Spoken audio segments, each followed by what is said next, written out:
8 লাখ।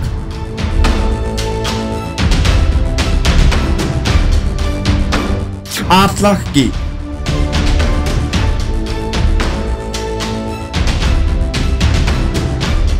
শুনিছো 8 লাখৰ ঘোটালা ভাগ কোনে কোনে পাইছা?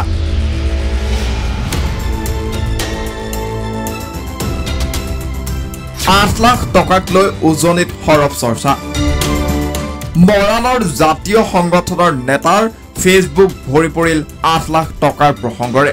কোনোবা সংগঠনৰ নেতাই লিখিছে 8 লাখ, আন কোনোবাই লিখিছে 8 লাখ মানে কি? আন কোনোবাই লিখিছে মৰাণৰ চেপন চকলিয়াৰ বৰলুইত ধাবা, ইটা ভাটা, গগৈ, চলিহা, বৰুৱা ইত্যাদি। ইয়াৰ মাজতে ফেচবুকত চৰ্চা হৈছে এখন বিশেষ নিমন্ত্ৰণী পত্ৰ। ইটা ভাটালৈ শ্ৰমিক অনাৰ সন্দৰ্ভত 30 জাতীয় জনগোষ্ঠীয় সংগঠনৰ নেতৃবৃন্দৰ সৈতে উজনি অসমৰ ইটা ভাটা মালিকসকলে যোৱা বৃহস্পতিবাৰে চেপন চকলীয়াস্থিত বৰলুইত ধাবাত আলোচনা সভালৈ আমন্ত্ৰণ কৰাৰ পত্ৰ। এইখিনিলৈকে পোৱাৰ পিছতেই প্ৰশ্ন হয়, মিয়াৰ বিৰুদ্ধে আন্দোলন চলি থকাৰ গইনা লৈ 30 সংগঠনে 8 লাখ টকাৰে বুজাবুজি কৰিলে নেকি? ইতিমধ্যে এই বিষয়ত তীব্ৰ প্ৰতিক্ৰিয়া প্ৰকাশ কৰিছে টাই আহোম ছাত্ৰ সন্থাৰ কেন্দ্ৰীয় কাৰ্যকৰী সভাপতি দেৱজিৎ গগৈ আৰু টাই আহোম যুৱ পৰিষদৰ কেন্দ্ৰীয় সাধাৰণ সম্পাদক ৰুদ্ৰসাগৰ বুঢ়াগোহাঁই।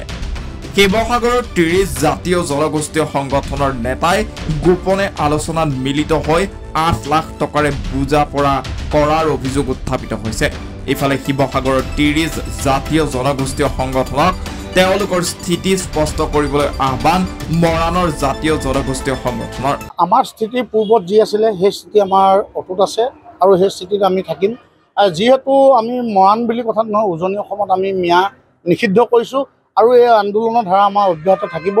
ইয়াত যোনে বা কোনোবাই আহি যদি আমাৰ লগত মিলাবও বিচাৰে এনেকুৱা ক্ষেত্ৰত কিন্তু আমি নাই।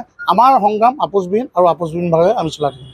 দুদিন পূৰ্বে মৰাণৰ ওচৰতে সমীপতে এখন আভাত ইটা ভাটাৰ মালিকসকলে সভা অনুষ্ঠিত কৰিছিল। তাত আপোনালোকৰ 30 জনগোষ্ঠীৰ 30টা সংগঠনৰ নেতা উপস্থিত আছিল আৰু তাত এটা বাতৰি ওলাইছে যে এই ইটা ভাটাৰ মালিকসকলে এটা বুজাবুজি কৰিছে আৰু মিয়াসকলক আহিবলৈ কাৰণে অনুমতি লাভ কৰিছে। এই ক্ষেত্ৰত আপুনি কিবা মত প্ৰকাশ কৰিব নেকি? হয়, আমিও শুনিছোঁ আৰু এখন আমি চিঠিও আমি দেখিছোঁ যে 30টা জাতীয় জনগোষ্ঠীয় সংগঠনৰ নেতৃত্বক মাতি আৰু মৰাণৰ সমীপতে তেওঁলোক বহি পানি আলোচনা কৰিছে।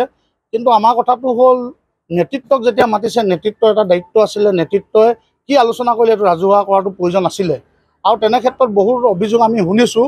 সেই অভিযোগসমূহ তেওঁলোকে কিয় কৰিলে এই কথাকেইটা কিন্তু তেওঁলোকক আমি অৱগত কৰিবলৈ আমি অনুৰোধ জনাইছোঁ। আৰু সমান্তৰালভাৱে যদি কিবা আলোচনা হৈছে, এই আলোচনা কিন্তু উত্তৰটো ৰাইজে বিচাৰিছে। আৰু আমাৰ আন্দোলনৰ কথা হ'ল, ইয়াত ইটা ভাটা মালিক সন্থাই তেওঁলোকৰ লগত কি আলোচনা কৰিছে তাত আমাক ক'ব লগা নাই। আমি নেতৃত্ব সন্মান কৰোঁ, ঠিক তেনেদৰে আমিও কেন্দ্ৰীয় সমিতিৰ একোজন নেতৃত্বই আমি এই আন্দোলনত আমি জড়িত হৈ আছোঁ। আমাৰ আপোচবিহীন সংগ্ৰাম, এই সংগ্ৰাম অব্যাহত থাকিব। আমি প্ৰত্যেকটো ইটা ভাটাত যাম, ডিব্ৰুগড় শিৱসাগৰ বুলি কথা নাই। আমি পৰৱৰ্তী সময়ত প্ৰত্যেকটো ভাটাত যাম আৰু য'ত অবৈধ মিয়া থাকিব এই মিয়া খেদা আন্দোলনত কিন্তু আমি জড়িত থাকিম। আৰু তাত যদি আমাক বাধা আৰোপ কৰে তেতিয়া আমি আমাৰ ফালৰ পৰা কি কৰিব লাগে এইটো আমি কৰিম।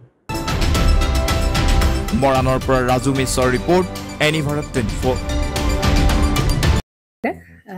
জুবিন গাৰ্গৰ গীতসমূহৰ ওপৰত আধাৰিত গানে কি আনে নামৰ এটা সুন্দৰ অনুষ্ঠান আপোনালোকৰ ওচৰলৈ আহি আছে অতি শীঘ্ৰে। অহা 15 আগষ্টৰ পৰা ধেমাজিৰ পৰা প্ৰথম অডিশ্যন আৰম্ভ হ'ব আৰু সেই অডিশ্যনৰ যোগেদি বিভিন্ন কণ্ঠশিল্পীসকলে যিসকলে এই অনুষ্ঠানত যোগদান কৰিব বিচাৰে তেওঁলোকে এই অডিশ্যনৰ যোগেদি আগবাঢ়ি আহক। আৰু জুবিন গাৰ্গৰ বহুত ভাল লগা গান আমি সদায় শুনি আহোঁ আৰু আপোনালোকৰ যদি ভাল লগা গান থাকে, জুবিন গাৰ্গৰ আপোনালোকে গাই ভাল পায়, তেন্তে অডিশ্যনত যোগদান কৰক। মোৰ ফালৰ পৰা আন্তৰিক শুভকামনা থাকিল এই সম্পূৰ্ণ অনুষ্ঠানটোলৈ। ধন্যবাদ।